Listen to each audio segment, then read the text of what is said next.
everyone. My name is Matt Jones, and I am the Communications Director here at TrueCar. It is my honor, it is my privilege to welcome you to TrueTalks Discussions about Diversity.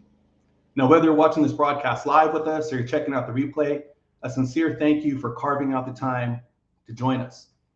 Now, here at TrueCar, we kicked off these discussions early last year, and these roundtable panel conversations, well, they allow us to really examine the unique experiences, and the unique opportunities, and the unique challenges experienced by diverse populations within automotive. And in this particular session, we're going to be talking about the Black experience in the car business.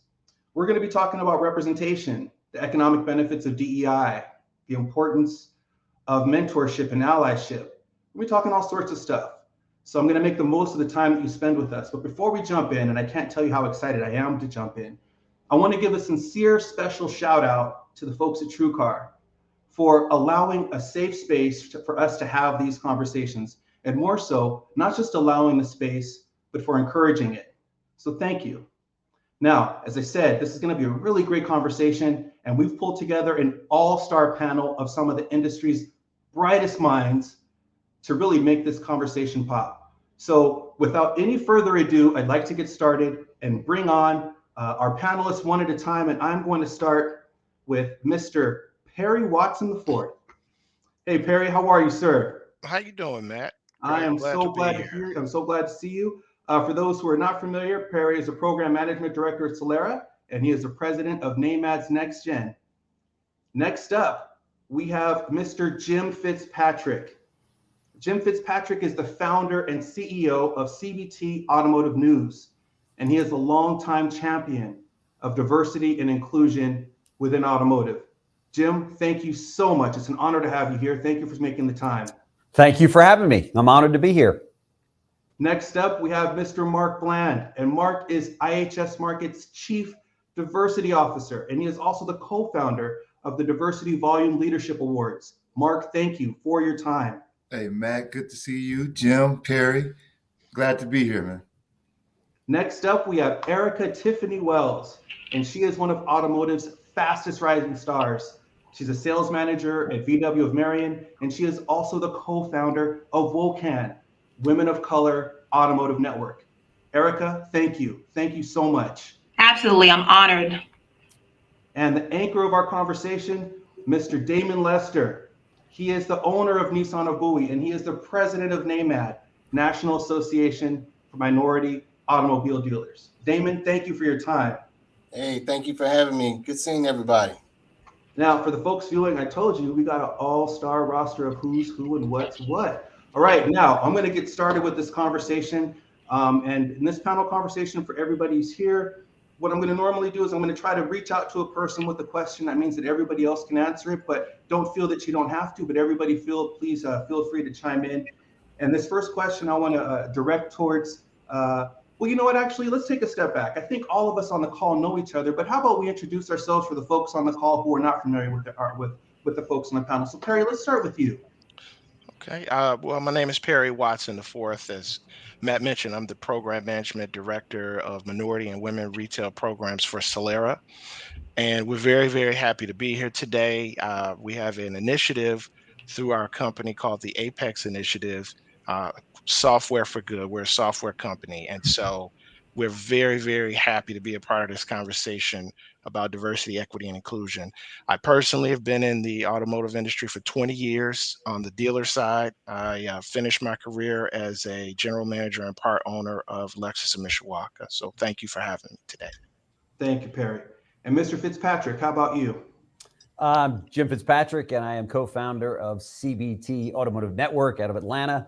And this is, if I'm still in the auto industry, because I was a former dealer principal, but I started in the retail auto industry in 1980. So this is my 42nd year. I can't believe I'm saying that, but 42 years in retail automotive, loving every minute of it. I'm on the media side now, but so glad to be here and be, with all of you to be talking about this very, very important issue of diversity. Thank you, Jim. Damon, let's go with you. Thank you for having me, Matt. Damon Lester. I'm president of the National Association of Minority Auto Dealers and also dealer principal of Nissan of Bowie. I've been in the industry for 20 years. Thank you, Damon. Erica? Erica Tiffany Wells. I'm a sales manager at Volkswagen of Marion. I'm also the vice president and co-founder of Women of Color Automotive Network. Been in the car business for going on 18 years, started out in service, have done sales, finance, and just looking forward to the next step. Right on, Erica, and thank you. And Mr. Bland?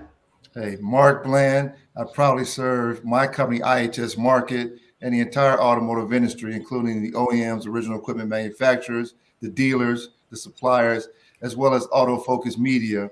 And my goal, unlike most chief diversity officers, is outside in. I look to help you figure out how you can increase your bottom line by better serving the future majority, which is African Americans, Asian Hispanics, women, the LGBT population, and military families. So thanks for having me, Matt and company. Oh, fantastic. It's my pleasure. And thank you guys all sincerely for making the time because this is going to be a fantastic panel. I'm going to direct this first conversation over to you, Damon. Where are we in terms of diversity in automotive, particularly as it relates to ownership and even more particularly as it relates to Black people? Okay, so first, it's a good question. First, Black History Month. So we'll tee off with the African American numbers. So 18,000 new car dealerships, of which there are about 266 African American owned new car dealers, and my dealership is actually 266, which is interesting, right? And so globally, we represent 6% of the minority, 6% of the dealer body. And over 30% of the consumers are minority, which my brother Mark will probably touch on. So Damon, before we go away from that, you said 266. Does that mean that there's 266 Black owners? No, those are dealerships or rooftops. So if you average dealer has about 2 stores, so you can break it in half. There's probably about 100, 125 individual owners. Okay, so for those who are jumping in late, there's about 18,000 stores in the country. Probably about 150 of them or so are owned by Black owners. And I'm going to ask you one more question to help set the stage on that. From your estimation, how many of those Black owners identify as female? Oh man, that's probably about a handful, a little over a handful, about 6 or 7. About 6 or 7. Yeah, but that's dealerships, but individuals, looking at 5. 5. Yeah. 18,000 stores, 150 or so Black owners, about 5 of them are women. And so for the people who are, joining this call who are not familiar with these conversations, this is one of the reasons why we want to have that. The first time that you hear those numbers, they may be striking, they may be surprising. And the more people who understand the scope of what we're talking about, probably the more effective these conversations are going to be. Does anybody else have anything they'd like to chime in? I would, Matt. I just want to add a little bit more color to my brother Damon's initial comments, leading comments. So he said 266 rooftops for African Americans out of the 18,000 total dealers. That's only 1.5%. That's 1.5% of all dealers. That's I'm shaking my head, and you can read between the lines when you compare it to what African Americans contribute to the new vehicle bottom line, which is almost 1 out of 10 new vehicles sold. African Americans purchase. They represent 9% of all new vehicle sales right now, going into 2022. And women, I'll just give you an overarch because we don't want to break it down into the microcosms. 42% of all new vehicles sold or purchased in the United States are purchased by women, just all women.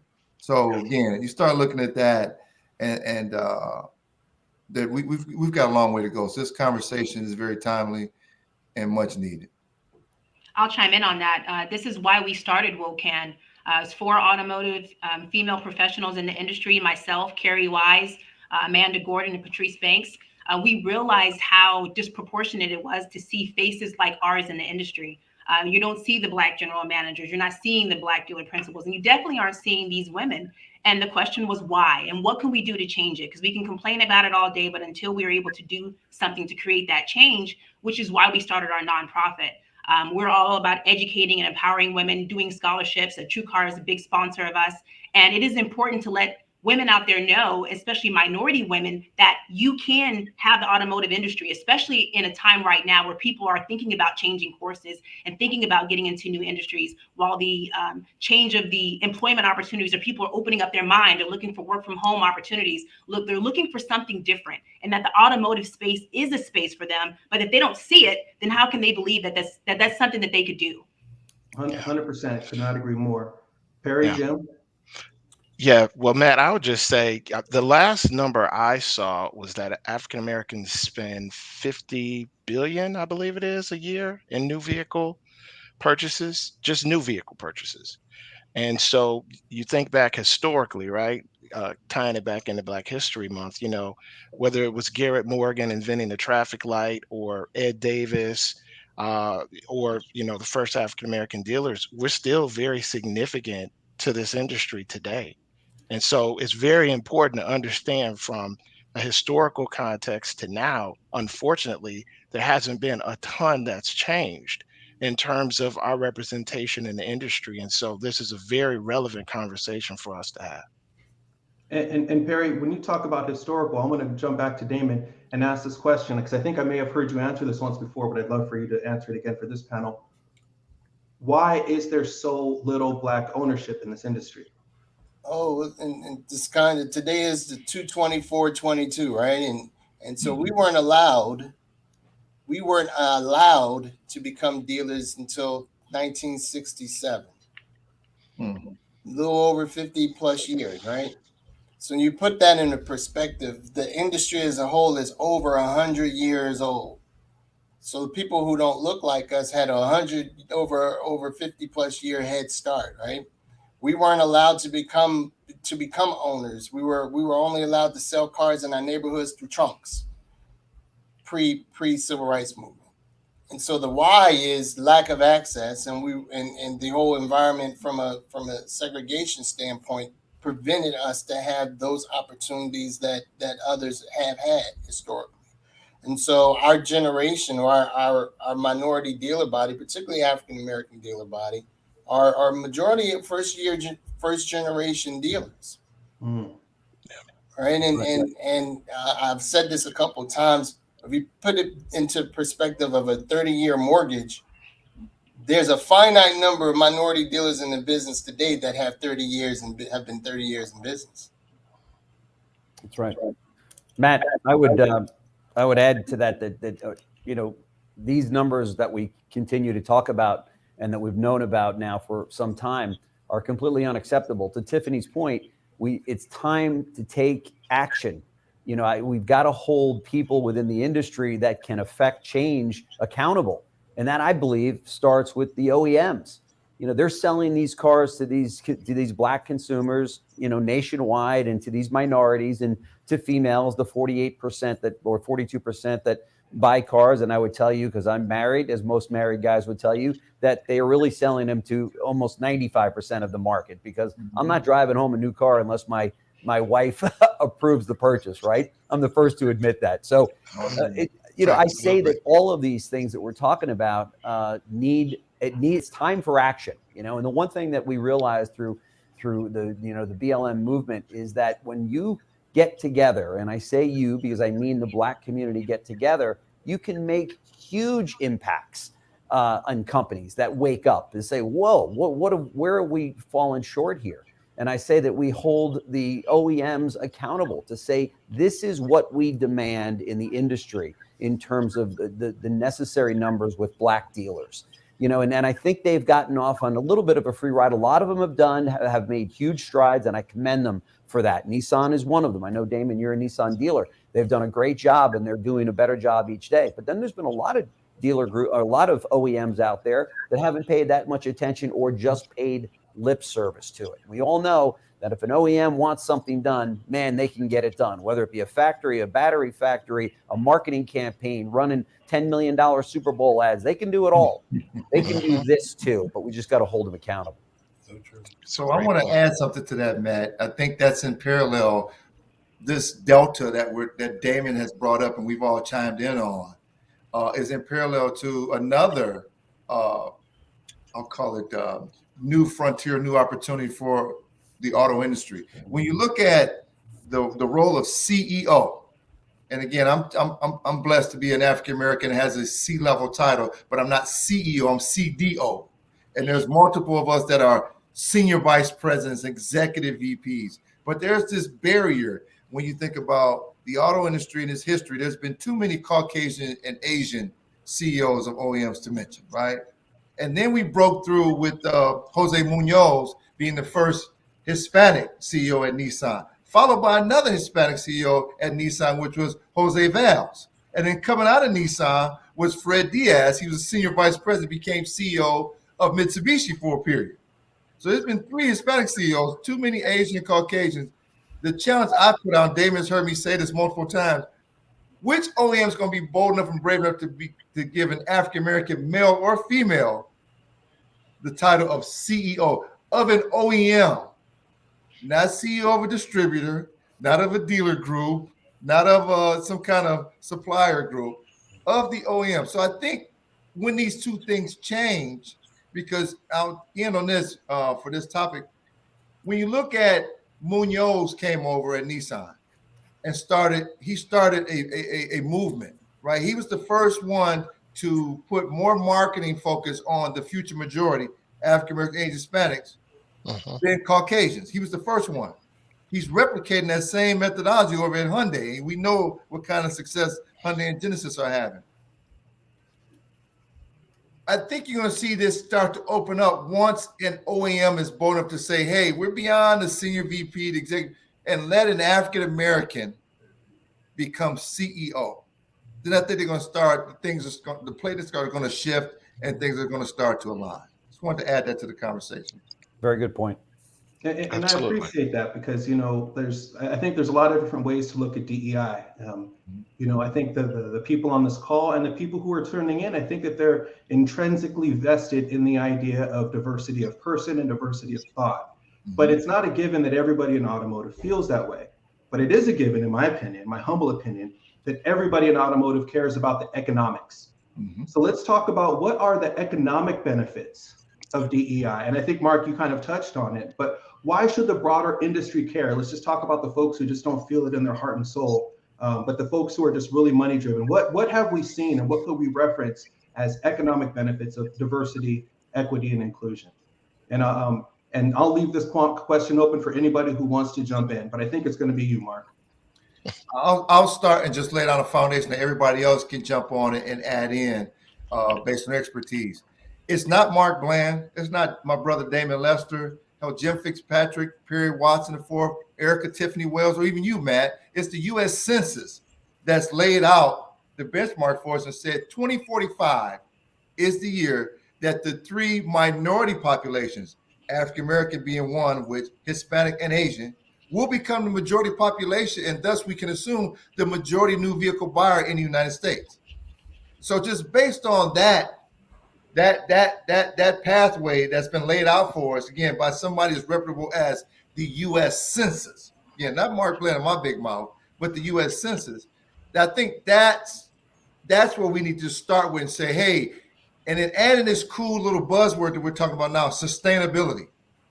So I've created a new buzzword called, if you want to be consumer sustainable, and if your business wants to be viable today, which again, right now is still Caucasian dominant, but if you want to be dominant today and in the future, then you need to start focusing on this future majority, which African Americans are a big part of. The last comment I'll add to that is when you start thinking about, hey, Hispanics have the largest population and they have the largest slice of the cake when it comes to new vehicle buying. But when you start talking about influence, the analogy I give is, hey, 25 years ago, put your money on the Rolling Stones and you're going to sell, line your brand with the Rolling Stones or some other rock and roll group, you're going to sell a bunch of vehicles just because of the alliance. Now, today, you start thinking about what just happened at the Super Bowl halftime show. Right. It's those folks and how they have influence and how I have, not just blacks or people from urban community, but Caucasians, Hispanics were like, whoa, Jay-Z and Dr. Dre and Mary J. Blige. So you start to look at that, and I think that's where we're going as far as not just the numbers, but the influence as well. Right. And Matt, there's to piggyback what Mark says, there's a wealth gap. There's a wealth gap. There's a gap in leadership, right? But there, in order for to make the Black Lives Matter movement really make an effort, it wasn't just us talking about our issue, right? We saw when we would talk about our issue, it really didn't. It was just, oh, we're supposed to talk about that because we're Black, or we're African American. It didn't really jump until we saw non-minorities. A lot of white people got into the movement because they saw that it was unfair. Mm-hmm. They realized that there was something that just wasn't right, and they helped push that over the top. And so, in order for this really to work at the C-suite level, at the dealership level, we know the dollars are being spent, but it has to be other people outside of us that look more like Jim than us to help push that abroad. And because if it wasn't for people like Jim, last 2 years, Jim, we've all been on your show, and you were the only one to talk about the issue on your show. And so that helped us carry that message forward, because if it wasn't for people like Jim, there are a lot of publications, they kind of, they shed a lot of things under the rug and didn't want to talk about that. It was too controversial, or it was their issue. Right. And I will tell you, Damon, and I thank you for coming on the show and talking about this, because I am one of those, white folks that wants to see this change. And if we can use CBT as a platform to help that happen, we're more than happy to do it, because it's the right thing to do. And it's interesting. I've received some unfavorable emails and text messages from those in the industry. We don't have to name them, that said, what are you doing? The industry is going along great. There are some successful Black dealers, and why are you bringing this up right now? And that's the way that it has been for 100 years, or at least since the 60s, since Blacks could even, to your point, could even become a dealer. And that's just shameful. I've been in the industry, as I just said, 42 years, and I'm ashamed about that part of the industry. So now that I've got kind of a bullhorn, if you will, or a platform to talk about it, bring it up, and affect change, we're doing it. We don't, it's interesting though, to your point earlier, that you've got so much buying power out there that that we've heard from sponsors to our show, Cox Automotive and so many others, and TrueCar, in fact, that have said, man, keep going, keep doing these shows. This is what we need to talk about. And to Tiffany's point, now we've got to take action. In terms of the Super Bowl, a halftime show, I couldn't agree more. It's interesting, though, a number of those people jumped in a Range Rover and went back to their hotels or their homes. Ask Range Rover how many Black dealers they have today. Yeah. And if the answer is still zero, that's a major problem, because I would tell those people to jump in an Escalade then, or jump in a Mercedes Benz, or jump in any of those OEMs that you feel are doing a good job and moving the football down the field, no pun intended. But these are the kinds of things that we can change, and that the Black community can have a huge impact on. If they were to jump in, another type of car and say, I'm not driving a Range Rover until we see a Black Range Rover dealer in the U.S., how fast do you think Range Rover would appoint a Black dealer? Probably by the end of the Super Bowl halftime show. No doubt. And the thing that I would add too, that Jim mentioned, is the sincerity, right? I remember back in the day, we were very brand loyal. My grandfather, my uncle, they only bought certain vehicles. And I believe that a lot of the minority communities, and especially the Black community, are looking for relationships.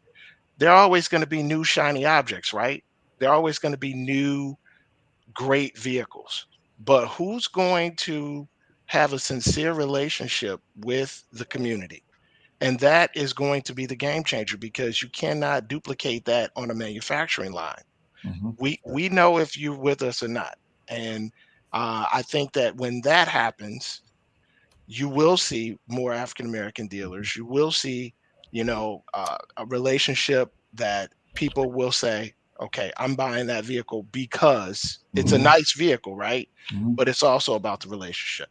But I'm going to add to that and share that Damon and I did a study, it's going on what, Damon, 6-7 years now, where the question we heard from, again, Perry, Watson, Ford, 3. Now Damon's a minor dealer, but some of their predecessors, and they know who they are. I'll not name drop. That on the golf course, what they would say is, hey, when I'm trying to get a new deal, a new open point, a new retailer location, that the question always came from the OEM, if I give you this point, African American, Hispanic, or Asian operator, or Native American operator, how can you guarantee me, or can you guarantee me you're going to sell more vehicles into your given population? David and I put together a study where we put his peanut butter, which is his minority dealer list, and our chocolate, which is the best dealer information in the industry, together, and created the only minority dealer data store. And we analyzed that data store. What we found, we proved our hypothesis that African Americans, Hispanics, and Asians actually over-index. They sell more of their inventory, they're giving inventory to their corresponding ethnic consumer group than their Caucasian peers. I.e., so I'll just top of my head, African Americans represent 8% of new vehicle sales, 9% new vehicle sales. African American dealers sell about 24% of their inventory to other blacks. Yep. 1 out of 4 cars or trucks or CUVs in their lot are picked up by blacks. Hispanics are like 33%. I think like 33%. 1 out of 3 trucks, cars, or whatever on a Hispanic dealer's lot gets sold and purchased by another Hispanic. And Asians the same way. So I think it comes back to the economics of the data that's going to help push NAMAD and Damon's platform. And every stage I get on, especially since like 2020 when we put this stuff together, I said, hey, the minority dealers are becoming one of the biggest best practices and success factors of the OEMs, because as this future majority gets closer to majority status, minority dealers are going to be they're going to be knocking on your door, Damon, going, hey, can you get us some more African American, Hispanic, and Asian Native American operators? Because we're trying to connect with this future, or in this case, the majority consumer. So I want to add that to it. It's interesting to me, though, that an OEM would ask you even that question, that all of a sudden, becomes the measuring stick to say, well, if we give you this dealership, how many, minorities or blacks or what have you, can you guarantee us? Do they ask that of white dealers to say, well, how many whites can you get us? So I understand where you're going with it. I guess there's some validity to it, but why are we putting this extra burden on minority dealers to get us more minorities? How about you go run a profitable dealership just like your white counterparts and let the chips fall where they may, right? Because we had continuously have to prove our worth. Yep. And we always continuously have to put the business case before someone, right?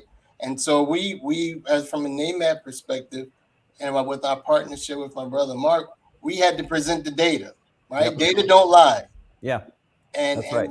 I think it's very good. It should be the cream on the case, or the icing on the cake, rather than the impetus as to why the OEM is going to grant you a dealership.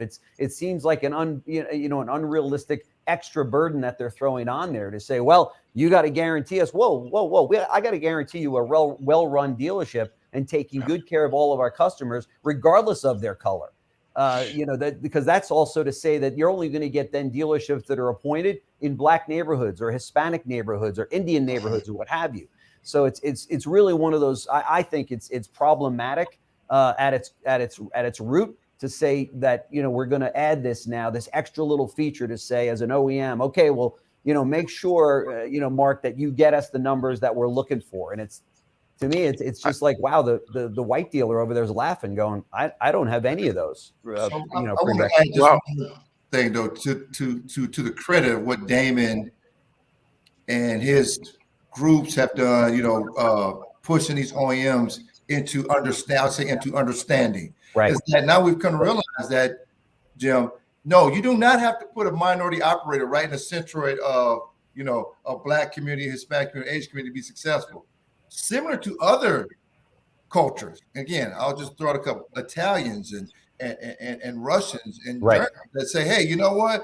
We have and I'm using this example, we have a Russian family member, a Russian operator, 20 miles away. Mm-hmm. They will drive past 15, 20 dealerships to go support their own. That's right. And so I think now the OEMs are now recognizing that for this future majority communities, which include African Americans, that blacks will support other blacks when they have the opportunity.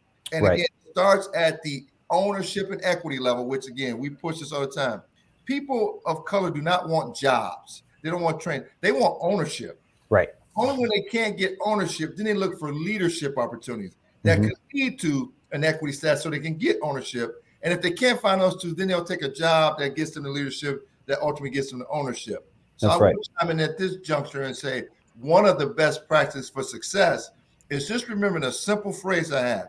Any person, again, Jim, to your point, black, white, Asian, Hispanic, male or female, when they walk into an entity, whether that be an OEM, whether that be a dealership, they first look up and want to see whose name is on the wall and who sits in the corner office. That's right. If they see somebody that has some kind of reflection or connection with them, then they feel like I'm at home. That's right. And so one of the best Much the way we saw more females get into automotive when Mary Barra, and she's been there now for 8 years, sit in the, as the president of GM, doing a phenomenal job. Imagine that, a female running, General Motors. That's right. A shocker, right? That they could do such a great job. And, regardless of what side of the aisle that you're on, we have a vice president that happens to be, African-American. So, these are the things, these are the major steps that we need to make in the country, and then realize it and say, look, let's make sure that the OEMs, it's funny, as a former dealer myself, OEMs would tack on all kinds of things to my invoices of every car. If they wanted more advertising in a certain area, add another $400 to the invoice that the dealer is going to pay. Well, you can imagine, and this idea actually came from a minority dealer that I recently spoke with. He said, why can't they throw on another $200 on every invoice for the diversity program? Okay. Now, if GM sells 1 million cars in the U.S. at $200 a clip, that's $200 million a year that they've got set aside in a fund that they can affect some major change with. If they match that 200 million and add their own 200, now you've got $400 million that they can divvy out and support minority dealers and black dealers with. So the money can be found. It's just a question of the willingness of the OEM to make this happen. But I got to take it back some. I got to take it back even before we go that far in. So when like I said, I'm out here in Long Beach, California, Southern California. I think most people who are watching would agree that Southern California is a pretty diverse population. Very. And when I started selling cars at a big name dealership with big, deep pockets and 15, 18 stores in the group, I was the only black person at my store. So, I take that back. There was a customer service manager who also happened to be black. But as far as sales management, finance, there was no other black face. So as a person coming into the industry, how would I ever even feel that I can get on the sales desk or to a principal position, much less an ownership position for a diversity ownership program to even tap me on the shoulder if I walk in there and say, well, I'm one of one, maybe this isn't right for me. Right. So because that was my own personal experience, as I saw no leadership path.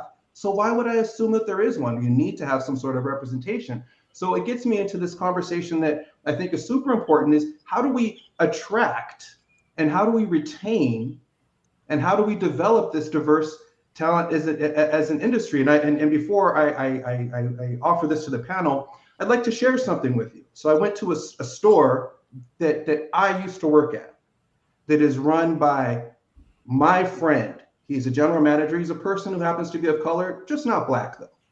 And I'm asking him, I'm hanging out in his store. It's my old stomping grounds. And I said, hey man, you ain't got no black folks here. And my friend says to me, he's like, oh, we had a black guy and it didn't work. And he goes, on top of that, he's like, matter of fact, we had two and it didn't work. This guy was this and this guy was this, right? Now, this is my friend, okay? He's literally my friend. But what he said was, it gets back to that exceptionalism, but the wrong kind, where you're not allowed to be average. And to Jim, to your question was, how would an OEM say, hey, how many black folks are you going to give me when, they're not maybe necessarily asking white dealers that, how many, white folks are you going to get me? It's that separation of difference. Black people are different. Women are different. People who are 7 feet tall are different. People who are disabled are different.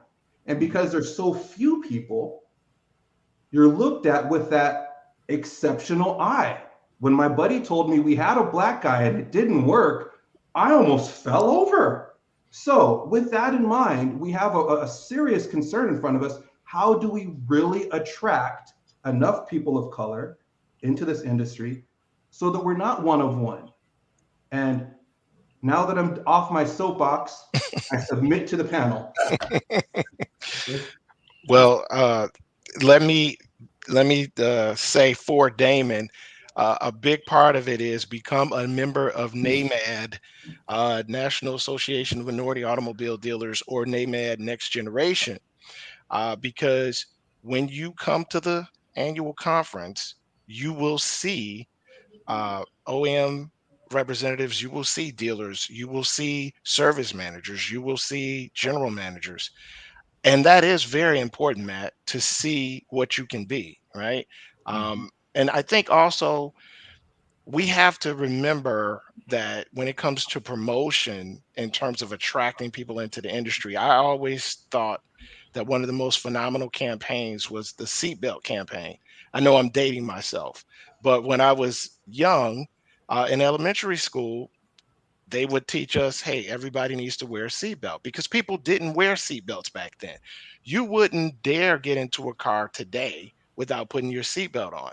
We need to have a consistent message out there about diversity, equity, inclusion at every level of automotive, particularly at dealership, at the dealership level. But I think that one of the things we have to be very honest and transparent about is that many times at the dealership level, we are making our friends the manager. We are not transparent in our interview process, and we're not on a golf course with the dealer to get those positions. And so we need a more transparent internal process for hiring in this industry, in my personal opinion.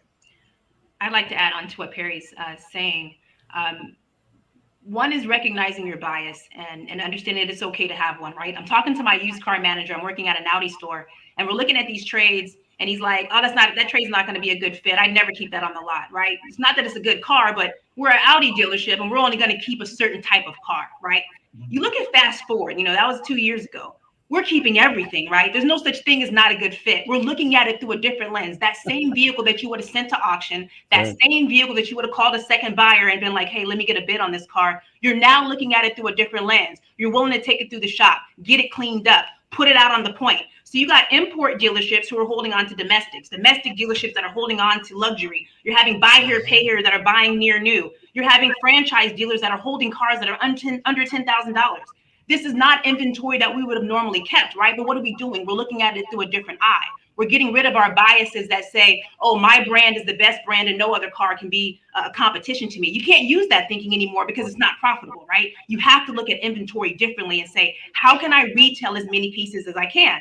Well, when you look at hiring, wouldn't it be the same thing? If you're attracting people to your dealership because you have a diverse set of vehicles that they would have never come to your dealership before. They would have never stepped in because they said, I would never buy an Audi because that's not my brand. But now you have a Chevy and it's a $10,000 car and I'm willing to bring my family to this dealership and do business with you because you have inventory that fits my needs. Well, wouldn't it be the same thing with your employees? If you have a diverse group of employees that in their inner circles, where they go to church, their friends and families, aren't they going to attract a diverse group of buyers? Well, of course they are. So it's the same principle, but it's the hiring that the bias that says you wouldn't be a good fit with our organization, or to the conversation earlier, they were there, but to Matt's point, they didn't fit, right? If you had an employee who was in a wheelchair and it didn't work out, would you say, employees in wheelchairs just not a good fit? Or would you make sure the climate is conducive to making sure that they thrive? Do you have a ramp? Is there an elevator? Have you made the bathrooms wide enough, right?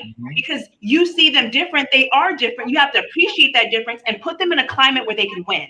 And that's the same thing for us. As women who work in this industry, I want to be in a climate that I can win, right? Before I got in the industry, I was a daycare teacher. I didn't have the resume of something that someone would hire me, but someone knew that I was passionate, I was bold, I was hungry, and they said, I'm willing to give you a chance. And we have to continue to make sure that those chances are out there for others who want to have an opportunity to come into our industry. Beautiful.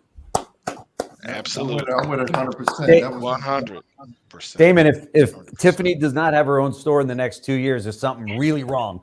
That's all I'm saying. Yeah, That's I'm what we working need, on it, Jim. right?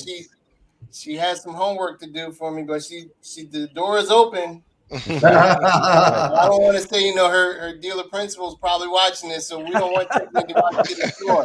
That's right. It's funny. But that's the passion that we need and to see more of. And the best part is that it's coming from a female who happens to be Black. And I was going to ask you, Tiffany, and I hate to, it's probably the host part of me coming out, but talk to us a little bit about what drove you to get into an industry that not only is predominantly white, but it's also 98% male. And here you come along and say, this is the industry I want to be in. Well, I started out working in a buy here, pay here, and it was a minority dealer. It was a Persian group, of family brothers, 4 brothers. And I walked into the dealership and I had a bad experience buying cars. And I thought that I was going to handle their marketing. I'm 20 years old. I walk in, I want to handle marketing. He's like, get out of my face. Either you sell cars or walk out of here. And that moment was like, well, why not? And so from then on, I jumped into the industry. I was the only woman. I didn't know what I was doing. I didn't like cars. But what I knew is that I couldn't feed my family on $7 an hour anymore. Yeah. What I knew is that I was peaked at the daycare teacher making $7 an hour, and it was never going to go any further. And I would never be able to have that next step.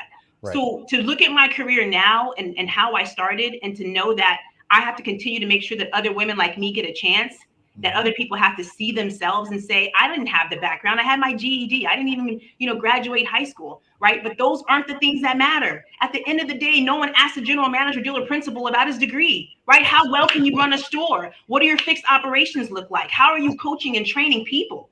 And as we continue to evolve into more transactional with digital retailing, it's going to be about the leadership, right? It's going to be about the people behind the scenes that make these things run, because you're going to be able to duplicate the process across the board. All the processes are going to look the same. So you've got to invest in your people. People are the new currency. I say it all the time. And so if we're going to change the dynamic, we have to change the people. Amen. Great. Amen. My thought I want to add behind that, Erica Tiffany Wells, that is incredible. It's hard to even follow that. But what I will just say is that when we think about the topic of diversity, right, and you think about ethnic and gender, women and LGBT and military, et cetera, there's 2 roles that we, these influencers, people that live it and know it organically play. We always focus on what we should do, and that's important, what you should do. But I think equally important for the dealers and OEMs is having people of color, people of different gender, or females, or women, at the table, so they can tell you what not to do. And that's the one that's the big one. And in my business, we spend a lot of time on that. So I'll just give you one high level example. We're talking about Black. One of the biggest misnomers or false paradigms in the Black community is that, hey, they're still breakdancing and moonwalking. And unfortunately, I'm saying it, everybody's laughing on the call. But when you look at, every 50th commercial for Black folks, somebody's trying to put them in there water waving and who is giving you this intelligence that thinks that these young Blacks that are really out here grooving are still moonwalking and electric boogaloo? That is to add some humor to the conversation, Matt. But you got it. What I was going to add in the simplicity, just say that different needs to be embraced because it's good, because different makes you better, right? When you have different opinions, as they say, a salad with just all lettuce is no good, man. You got to have different toppings in the salad, and it makes them in, which is the inclusion piece. Bring them to the table so they can get to dealer owners like Damon and say, hey, Damon, from a female's perspective, here's what we should or should not do. Right. From a person of color perspective, again, Black, here's what we should or should not do. Hispanics may tell you, hey, Damon, what we should probably start doing is teach everybody when a Hispanic family comes in, don't just look to the male of the family, embrace the whole family. Hey, family, so we're out car shopping today. What would you all like? Because you may find it might be that younger son or the baby daughter, the most influence in the whole group. And so in Asians, you got to talk to them as a family, because you don't know if it's the male lead, if it's the female, who's buying. And then back to women, one of the things I learned at WIA, one of your women in automotive, is one, do not address a group of women. When it's just women, Tiffany and her friends come in, don't say, hey, guys, what are you looking to do? It's small things like that. Or the example like that I had was they said two women owned a landscaping business together. Two women, partners, came in and said, we want to buy a pickup truck. And the one, again, Caucasian male said, oh, so who's the lucky guy? They were like, strike one in their mind, strike one. There's no lucky guy. We're looking for, okay, so what color does he want? There is no he in this equation. And by the time they got to the third strike, they left that dealership and left that brand, went to another dealership that represented a different brand, and they got treated like two women that want to buy a pickup truck to serve their business. So I want to add that behind the cool things that you all said, that different is better. We need to embrace different and include some difference, because difference is going to help you win for all people. And so from access matters and opportunity matters, right?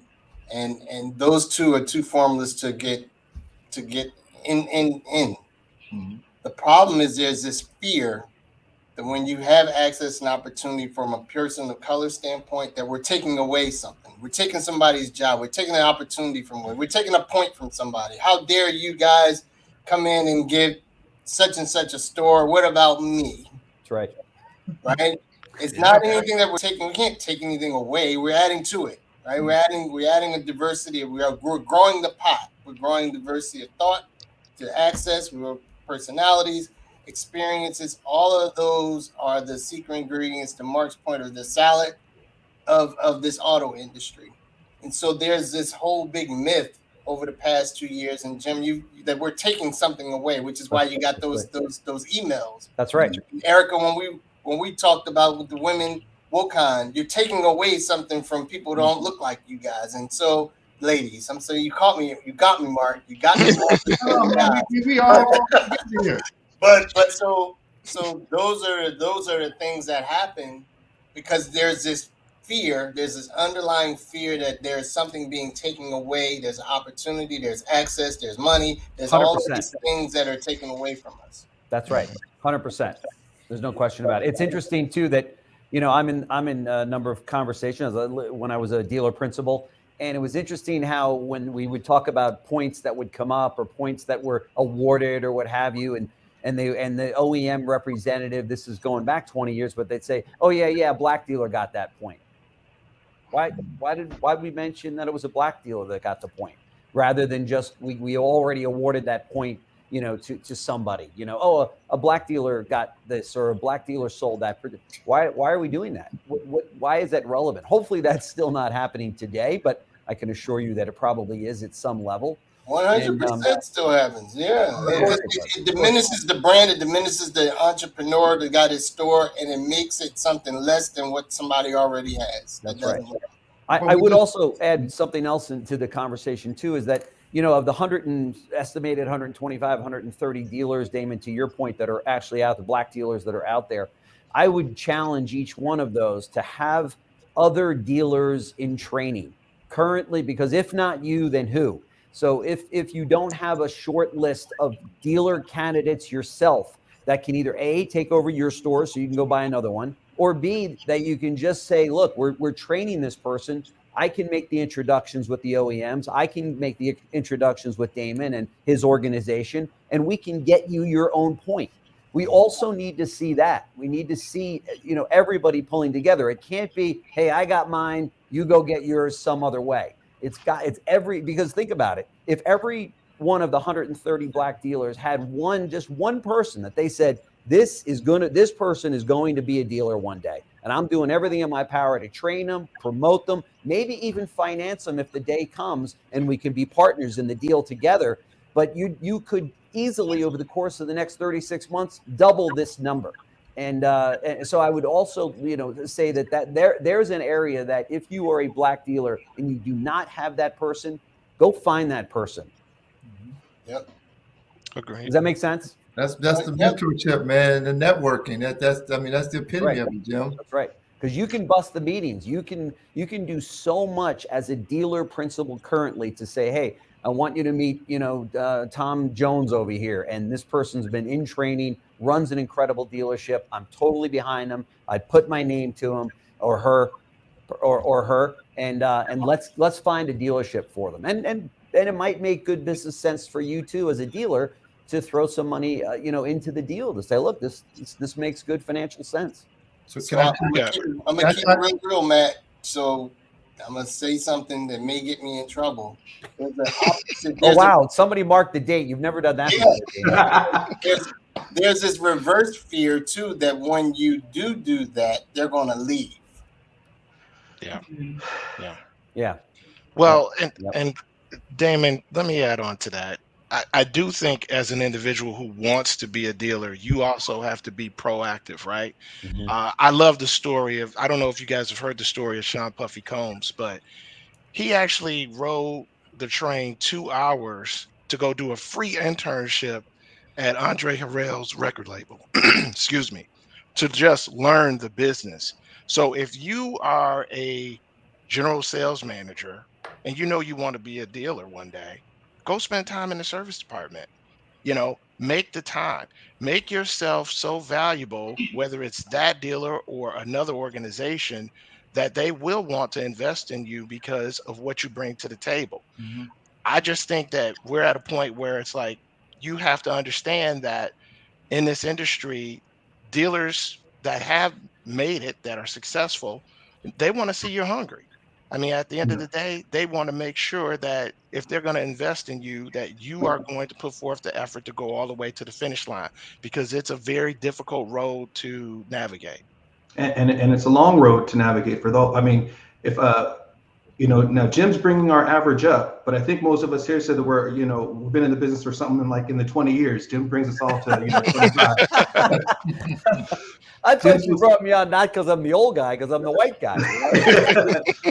but when we think about it, we're all career automotive, and so we're talking about long-term success. And what I think is what's very interesting is we have people who, and all of you will attest to this, the rate of attrition in automotive is probably the highest of any major industry. Maybe there is something higher and I just don't know what it is, right? Mhm. But we're talking about 60%, 70%, 80% turnover. There's a lot of different reasons. You can go on LinkedIn and find 50 different reasons why people quit jobs, but it also comes down to one of those reasons have to be that pathway for success. So one of the questions I'd like to submit to the panel is, what advice, and this is going to be a two-part question, okay? Thinking about the person who just walks into the dealership, black, white, purple, green, male, female, whatever. The person who just walks into the dealership, what advice would you have for them starting off? And then the second piece to that question is, what advice do you have for somebody who might have been in the industry for a little while, who just feels stuck for whatever their reason being? And I'm going to open this up to the panel, but I think I would like to start with, if I could, Perry, I think this question is up your alley. So I'm going to start with you. Yeah, I would just go back to, what I was sharing. You have to really be relentless with your time. Whether you are in sales or service, read about service absorption. If you're in sales, read about tie down questions and what that means to your sales process and how you extract information from customers. Be the person that goes out and reads about the Middle Eastern community, and understand how to navigate through the nuances of that community when those consumers come in. It's all about, really, nowadays you have information all over the place. Join these, the free webinars. You should be the leader at your store on electric vehicle education. You should know more than any other person in that building. And when you get to that point, you will see the opportunities start to come to play. And if they don't, you go find them. Mm. So, the other thing that I would say too is that I think that organizations like NAMAD, right, National Association of Minority Automobile Dealers, uh, it's worth investing in yourself to go to the conferences and to participate, because the speakers, the people, Yep. these are people that you would not normally have access to, and they're sharing information with you that you're not going to get at the dealership level. It's very important. So I would just say be relentless with your time and be very, very relentless about self-development and growth. So my thought behind it is, I'm going to take the first part of your question, Matt, and I'm gonna build on what Perry said. So let's talk about just getting in, and I'm gonna actually build on what Jim was talking about, mentorship, etc. I use the term the big E, right? 2 E's: exposure and endorsement, right? But how do you gain either? I'm gonna use a little acronym, POV. You got to have a point of view, my friend, and to get that goes back to what Perry was saying. Read up, open your 2 ears, close your 1 mouth, and listen to identify what a potential problem is, right? So I'll just use my brother here, Damon. Damon's got a store that's running great in Bowie, Maryland. But Damon also, I'm sure, and I'm speaking on him, he's like on the call, he's always looking for what's that next opportunity. So I can tell you right now, just knowing my brother and just knowing the industry, him, Perry Watson III, your dad, anybody, right? They're saying, hey, whoever can walk in, male or female, and share with me a new opportunity, some new frontier. It doesn't have to be new. It could just be building a new mousetrap, slightly turning some things. So I'll go back on something that Tiffany mentioned, Tiffany mentioned, that I'm big on. I walked into a dealership one time, had this data in my pocket that says, what are the top 10 selling vehicles in this dealer's area of responsibility? Right? Which should be your used car or your auction Bible, right? Instead, I walked on this lot, and to your point, Erica, they had all these shiny, what I call shiny wheel syndrome out here.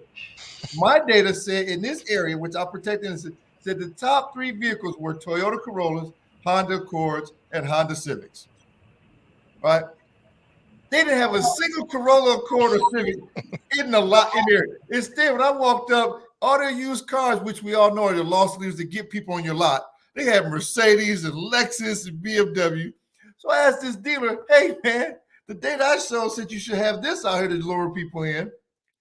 And you've got this. Who's buying your cars from auction? Oh, my son. So when we found out the son had the dad's checkbook, he's going to auction buying all the cars he wants. Had no connection to the consumer, right? And so what I did is, when I'm giving an example, a tactical example, is explain to the father, hey, why don't you license some data once a month, once a quarter that says, what are the top selling vehicles in my market? Give that to your son and tell him, this is your Bible. When you go to auction, buy these cars, the top 5, buy those when they show up. If top 5, then look at items 6 through 10. But that's what you buy, because that's what the people in the surrounding community that we serve want. And he was like, he lifted, came to the front chair. Man, that's the best idea ever. It was simplistic in my mind, because I deal with data all the time. But my point is, to any new person, Matt, find the niche that's going to get, again, I'm using Damon, he's the operator on this call, that's going to get Damon to say, whoa, that sounds like something that can increase my bottom line. Let me work with you. And then that will get Damon to put his arm around you and provide you some endorsement, and also allow you some exposure, which could lead to, Perry, your point, or Jim, your point, you get a new deal.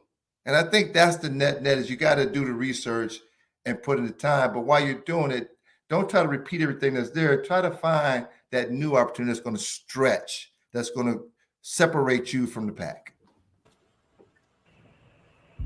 Absolutely.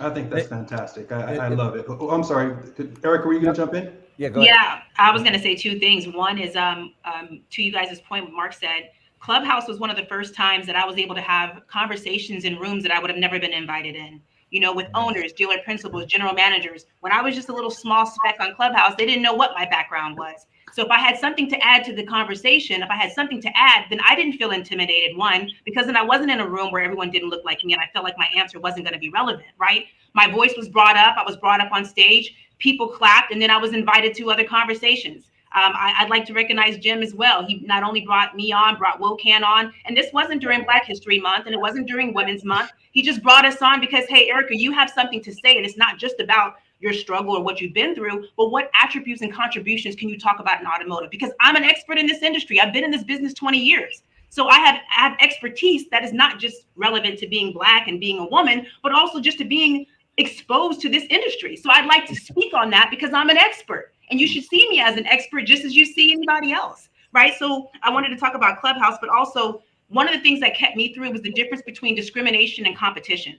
because there was a lot of times when I was going in the industry thinking that it was discrimination, when it was also, I'm in a very competitive industry, right? Every sales guy wants to beat me. Every sales girl wants to beat me. Every department, the guy next door. So they're going to be doing dirty things that have not necessarily something to do with me being a woman or being black, but because they don't want me to win, because every deal that I take from him. But if I look at it from a discriminatory point of view, that's something I can't control. I wake up every day, I'm going to be a black woman. Right? I'm proud of that. That's who I am. But if I look at it from competition, then guess what? I'm going to continue to read. I'm going to do more sales books. I'm going to go to finance school, pay for it myself. I'm going to do everything I can to make sure that my competitive advantage is above and beyond the things that I can control, so that you and I are going to see eye to eye, and we're going to fight tooth and nail, because I know now that my confidence comes from the experiences that I've had and what I can bring to the table. Absolutely love it. And that competition, that fire, that's what brings a lot of people into automotive, I think. I think what's really exciting about automotive is that, at least in the experiences that I had, is that for the most part, everybody gets the same pay plan. We're all getting deal with the same pack. We're all going to get paid the same commission. And so if you get out there and you hustle and muscle, on the front floor, that opportunity is there. And I think that's very, very exciting. But Damon, I wanted to lean over to you. Did you have something you wanted to jump to contribute? Oh no, Erica dropped the mic, so I'm good. I will say this though, Matt, as you get higher up off of the sales floor, that gap shrinkens, right? Because I've been in the business 20 years now, and I have yet to had a GSM opportunity. And I feel that when I was in Atlanta, the owners would give me anything, like more pay and more benefits, but what they refused to give me was a title to move up, because they were afraid of what it would trickle down to for people to say, I don't want to work for her. I don't want her to be my manager. When it's all white men on the sales floor and the sales manager, the general sales manager is a black woman, the fear is she a good representation? And what kind of kickback and what kind of flack am I going to get from this? And I am too fearful. So how about I just make you happy here? I'll pay you what you want. I'll give you, you want to leave early? What do you need to keep you quiet? When I'm telling you, no, my goal is higher than that, which is why I left Atlanta, which is why I'm here in Southern Illinois now, for an opportunity where I can continue to grow, and the dealer and my goals align, because she's very well aware of what I'd like to do next. And didn't this person come after you? Absolutely. I was recruited. Absolutely. But again, back to that exposure, because if it wasn't for Damon, it wasn't for Jim, and it wasn't for these places that allowed my voice to shine, I would have never found these opportunities. Even right in Atlanta, I went to NAMAD convention, and my dealer I worked for, who I wanted to be a general manager and told him, hey, that I'd like to go to dealer school, was at NAMAD and didn't even know that I worked for him. He's like, you worked at my store? I said, well, I worked at your store. I don't work there anymore because I left 3 months ago. So even within our own communities, we can be disillusioned from the very people who work for us and have no idea who your salespeople are. Shame on you. The talent's right there, but you're not giving them an opportunity and a chance because of even our own biases, even within our own community. Now you said and something that was, Matt, real quick, that right there, and Erica, I did that introduction to Erica and the dealer principal, and he had to walk away. Yep. He didn't know. That's such a shame, especially in Atlanta. You got a blue chipper, and you guys dropped the ball because you weren't paying attention. Especially, and I'm in Atlanta, when you've got somebody, as smart as Erica in Atlanta, okay, Atlanta, all right, leaving Atlanta for a better opportunity elsewhere, in the black community, you're scratching your head right now. Martin Luther King is spinning, going, whoa, how did that happen in my hometown, right? So, but it's actually a reality. There's no question about it. I just wanted to get back, and I know we're under the gun in terms of time, but you had asked what's the advice that you would give to those coming in, and that would be, first of all, become a student of the business. Really understand, and I think a number of you guys touched on this already, but really become a student of what's happening in the industry. The other one is be willing to work harder and smarter than anyone else on the showroom floor and continue that approach. The other one would be, number 3 would be to get on the radar of the diversity program directors of the OEMs you're working with, okay? Immediately. It's never too soon to say, look, here's my career path, and along with your help and maybe the dealer I'm working for, that's where I want to go. Because those program directors that I'm speaking to at the OEM levels, they're looking for candidates. Are they not, Damon? They're like, who else can we get that's currently in the industry that we can say, not today, they're going to become a dealer, but maybe 3 years from now, maybe 5 years from now, and they want to work with those individuals immediately. So those would be my three bit of advice. And of course, never give up. We give up in this industry way too easy. You know, you see great people that leave after 90 days scratching your head going, what happened? Typically, they just gave up for whatever reason. They might be valid. Don't give up. Keep going. So that's my words of wisdom for somebody coming into the industry. Good stuff. Excellent. Guys, I'm going to wrap with one last question because, you know, today, Jim's point, want to be cognizant of time, and I appreciate the time that you spent with me right now. In your opinion, what is the importance of allies and mentorship in this industry? Huge. And that's the question that I want to leave us on, because I'm going to go ahead and say it. Everybody on this call is Black or Black adjacent. We know what our environment is. But for the folks who are watching who want to be allies, the folks who are watching who want to be mentors, maybe they don't know the impact that they can have. So I don't want to have it come from me. I'd like to hear it from the panel here. So again, I'm going to ask the question, in your opinion, what is the importance of allies and mentorship? And I'd like to start this question off, if I may, with Jim. Well, clearly I'm an ally, you know, and hopefully a mentor to those in the industry, but it's so vitally important, Dealers, I think, take that lightly. General managers take it lightly. And I know they've got a very busy day, but there's no question about it that we need more allies. I will tell you another great resource for great allies, and that's the vendors in the industry. They can make a huge impact. They've got a ton of money right now because the industry's on fire, as you know, selling every car we can. And there's a tremendous amount of money out there, and there's a tremendous amount of influence out there. For those people that are listening, those sponsors of not just CBT, but the industry, those people that take from the industry, that make their livelihoods from the industry, that work with dealers and make a tremendous amount of money from dealers. It's time to give back and help in this particular area. We're not looking for billions of dollars. We're not even looking for millions of dollars. But you can imagine if you've got a tremendous amount of vendors coming together saying, look, let's all get behind this. Let's really shake this cage, and let's make sure that everybody knows and ring the bell. Everybody knows that we need more diversity in retail automotive. We can move mountains in this industry. We've done it before. We can do it again. Look at what we just went through with COVID. Look at what we went through in 2008, 2009. When dealers come together behind a cause, there's no stopping us. And it's time now that we get behind this cause. So to build allies and mentors out there, I can't say enough. It's a whole nother show, actually. Yeah. Well, I want to say one thing that Jim said for dealers in particular. Just keep in mind that the folks that you mentor, you are the one that says to them, there's a light at the end of the tunnel, and it's either the light of day or it's a train, right?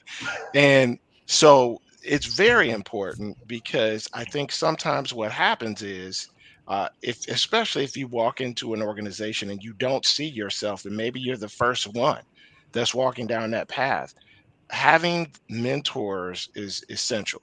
And I think that you mentioned vendors. One of the things that I can tell you that's been, great about being on the vendor side is really there is a sincere longing to be a part of diversity, equity, and inclusion. I can speak on that at Solera, which is part of the reason they've given me the opportunity to be a part of conversations like this. And so I think you're on to something, Jim. I think there's a lot of great that can come from partnerships within the vendors as well. That's right. They want to help. Mark? Yeah, I'll jump in and I was sitting there thinking and listening. I mentor a lot of young people, but I want to spin out to say it's the same principles apply. And what we look at is we try to teach the unspoken rules of corporate America. So now you're thinking about all the dealers and the GMs, and you walk into a room like, let's say, Neyman, and there's 400 people anytime Damon collects a crowd everywhere he goes. There'll be 400 people in that room. But if you have, and I'll drop some names, if you have the Winston Pittmans of the world, and the Sandys and the Perry Watson IIIs and the Jim Collins around you, and they befriend you or take you in like family, they can help you navigate that room like a surgeon. I mean, pretty much to say, hey, there's 500 people here, but Mark, there's 3 people you need to go talk to. And what I love about those, and I called out 3 gentlemen, Erica, but there's females in this group as well, Janelle Rosses and stuff of the world, that can say, hey, let me take you right over, move right past the crowd, almost like open the seat and say, hey, here's somebody I think you two need to meet. Yep. And cut down your path, your pathway to whatever you're trying to do significantly. You know, instead of 6 months working through, it could be 6 minutes. And now you're right there. And the second thing I'm gonna add, and I'll be done, is one of the coolest things I've ever been involved with, which included quite a few of those people, Maurice Williams for General Motors, and Damon put this together and brought a bunch of us executives together from automotive, is we did a black college tour a couple years in a row. And I thought it was one of the coolest things I've been involved with in my career, where it was called Careers in Automotive. And our goal was singular, is to expose these young black males and females to all of the potential outlets and inroads in automotive. That when we walked in, these were like 2 or 3 hour long sessions. We spent half a day there. We walked in, they believed that being part of automotive meant one of 2 things. Either I built the car or I sold the car. And there was nothing in between. And both of them were jobs. It had nothing to do with ownership or nothing. Then here I walk in, I'm an entrepreneur in a multi-billion-dollar organization. I built a multi-million-dollar business by providing diversity data and becoming the expert and service all the OEMs, et cetera. Then there's Mo Williams, who he doesn't own a dealership, but he puts a lot of people into dealerships. And they walked away like, whoa. So I don't like selling, but I can do some data analytics. And it was really, really cool. So that piece too is I want to add to the conversation to say, you may think you want to be a dealer, but actually you're a better, like Mark Bland replacement, et cetera, that you want to do something where you provide a key service or part or supply, and you can still have a great life, very lucrative life, et cetera. And I think that's the other piece, is getting with these individuals and learning who you are and where you fit. Yep. And they can help you do that. Great. That's perfect. I'll jump in. I'm going to add a word to it. So I would say ally, mentor, and advocate. You have to have an advocate that's on your starting 5. And it's nothing like someone that can call someone inside to give that word of approval or words of a recommendation, or just to hold someone's hand and walk, to Mark's point, walk them right up to say, hey, this is the person I was telling you about. That matters. That matters a lot. And I would say we do that a lot with NAMAD, and particularly at the conference, but also outside of it. But it matters to have that advocate, and being told no is very crushing. And to Jim, your point, we tend to tap out quick because we've been told no. And no should not be no as to take away your dream. It's just they're not the dream for you. And we need to be cognizant of that. And so those are my 3 points, Matt. Just advocate, ally, and mentor. Thank you, Damon. Thank you. Erica. Allyship is so important that we have a division of WOCAN just for allies, because we do get so many people who come and say, how can I help? I'm not Black, I'm not a woman. So what is it? What kind of contributions can I bring to the table? Because it is an uncomfortable conversation, right? And we have to get out of our comfort zone. Sandy Zanino is the head of our ally program. She's absolutely amazing. She does a fantastic job. You know, we need people like her to bring it. We tell her that she's been invited to the cookout. So you know what that means, right? It's a private inside group. She knows what happens at the cookout, but guess what? It's bigger than that, because when she knows the inner functionings and how we talk and how our culture is and what's important to us and what's protecting to us and what's sensitive to us, and then she goes back and tells people about the cookout and how it was, now people who weren't invited want to know how to get in, right? Those are conversations that are being had that I can't have because I can't show you and tell you because we don't speak the same language. But Sandy's able to go back in and help us get more sponsors, help us get more allies, more people who say, I don't really understand, I don't feel comfortable. And it's not always our place to educate, but she can educate them from a place of knowing, because she says, let me tell you about my own privilege, right? And that privilege doesn't not necessarily mean you didn't have a hard life or didn't go through things. It just means that your skin color isn't one of them, right? That's all privilege means, is that your skin color didn't keep you from rising to the top. And she needs to be able to have those conversations on our behalf to continue to bring more people who can help us get the change. Because if it's a room of all Black women talking about how to fix not having all Black women in automotive, we won't be able to rise to the top, because the leaders don't look like us. We're not the ones that are the problem, right? We have to look outside of ourselves. Damon is an amazing mentor to me. I have him on speed dial when I'm having a question, when I have something going on, when I'm asking about ownership and leadership and who I need to be connected to. And when I'm at the NAMAD convention, he's saying, hey, sit at my table. You want to sit right here, and I'm going to introduce you to Mr. Watson and make sure you're in connection with Fitzpatrick. And I'm going to introduce you to the name players and the who's who's. Those are those pieces to the puzzle that are going to pay dividends. And that's why I say it's people currency, because we want to always invest in things that are going to be lucrative later on. But the residual effects of people, those relationships pay you for eons, right? The relationships that I'm building right now are going to pay dividends 10, 15, 20 years from now, and not necessarily in this moment. I may not even realize how that conversation, that communication, that ad on LinkedIn or Facebook is going to be relevant to me in the future. So for us, we have to continue to make those connections, because they're going to build on them. And then it's like currency. It's like having stock in some stuff that you didn't even think about years ago, that later on you're going to sit back and enjoy and go, I am so glad that I made those connections years ago. And I'm so glad for the people like Damon who were there making sure it happened. And now how can I pay it back, and how can I pay it forward?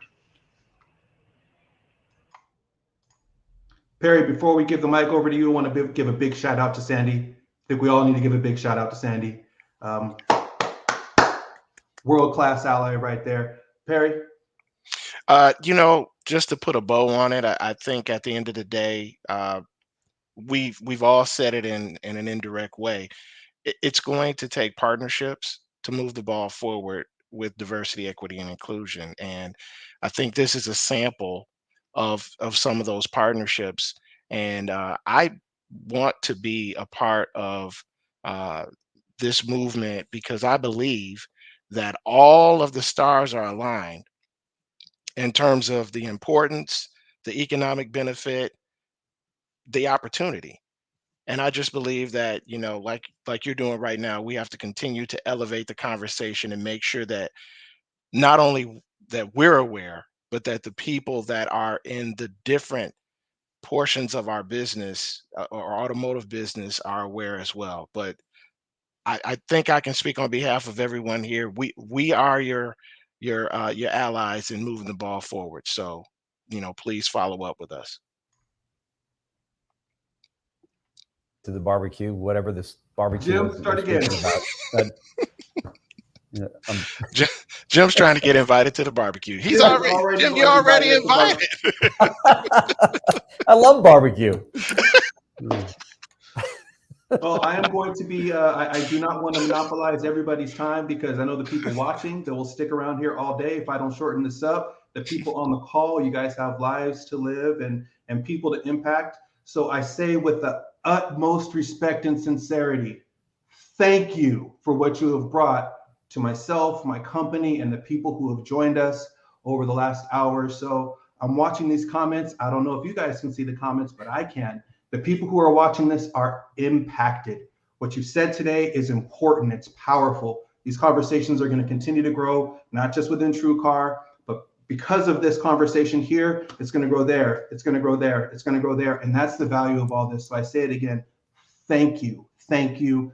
Thank you. If I can ever be any service to you, Perry, Jim, Erica, Mark, Damon, hit me up. I'll put my lunch down. It seems like I'm always eating.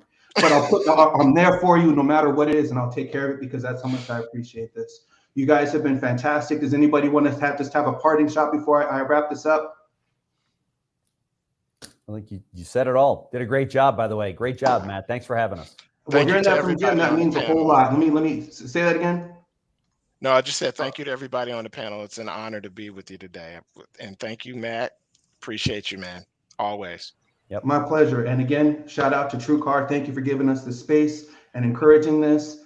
This is going to be it. And this is not our last diversity conversation. Check us out next month. We are going to be tackling the women's experience in automotive.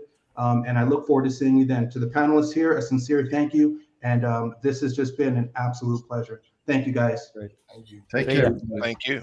All right. Take care.